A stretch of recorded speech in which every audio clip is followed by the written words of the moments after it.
اور سب سے پہلے میں ایک اعتراض کا جواب دوں گا۔ کچھ لوگ جن کے ذہن کے اوپر شیطان سوار ہوتا ہے اور اپنے آپ کو پیر اور پہنچا ہوا ولی سمجھتے ہیں، کہتے ہیں کہ نماز قائم کرنے کا ذکر ہے قرآن کریم میں، نماز پڑھنے کا تو ذکر نہیں ہے، اور کہیں پہ اگر نماز پڑھنے کا ذکر ہے تو ہم پڑھیں گے، لہٰذا نماز قائم کرنے کا ذکر ہے، اور نماز تو ہماری ہر وقت دل میں قائم ہوتی ہے۔ جب دل میں نماز ہر وقت قائم ہوتی ہے تو اسی نماز کو ہی نماز کہتے ہیں۔ وہ اپنی ایک الگ تشریح اپنے آپ سے بنا کر چلتے ہیں۔ نماز قائم کرنے کا مقصد یہ ہے کہ نماز پڑھنا اور پھر نماز کو بچانا، نماز پڑھنا اور پھر نماز کو بچانا، اسی کو کہتے ہیں کہ نماز کا قائم کرنا۔ جس طرح کہ میں ایک مثال دے کر سمجھاتا ہوں۔ رکشے والا ہوتا ہے، دن میں 100 کماتا ہے اور 50 وہ خرچ کرتا ہے اور 50 بچا لیتا ہے، یعنی رکشہ تو اس کا چلانا ہے، 50 خرچ کرنا اور 50 بچانا۔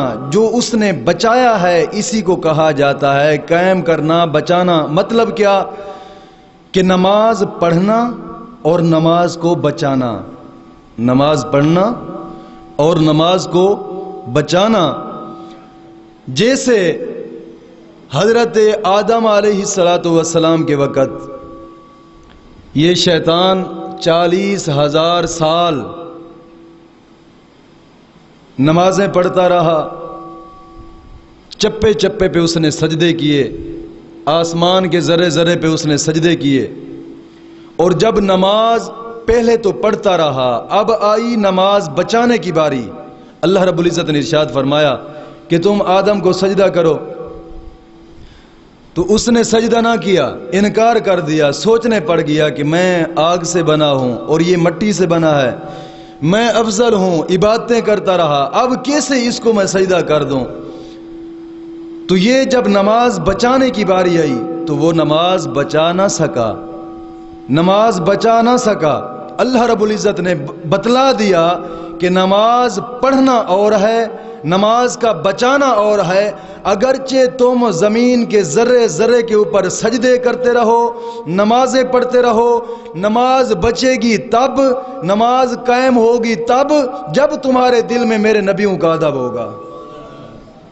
نبی کے ادب سے نماز قائم ہوتی ہے اور نبی کے ادب سے ہی نمازیں بچتی ہیں، اسی کو کہا جاتا ہے نماز کا قائم کرنا۔ اللہ رب العزت نے اس لیے قرآن کریم میں فرمایا وَأَقِيمُوا الصَّلَاةَ، حالانکہ پڑھنا اور ہوتا ہے، قائم کرنا اور۔ پڑھنے میں تو صرف یہ ہے کہ پڑھا تم نے، بس تم نے فرض ادا کر دیا۔ اب قائم میں وہ ہے کہ جب تم پڑھو گے، اور جب پڑھو گے پڑھتے وقت جہاں جہاں میرے نبی کا نام آئے گا تمہارا دل ادب کے لیے اس طرف جھک جائے۔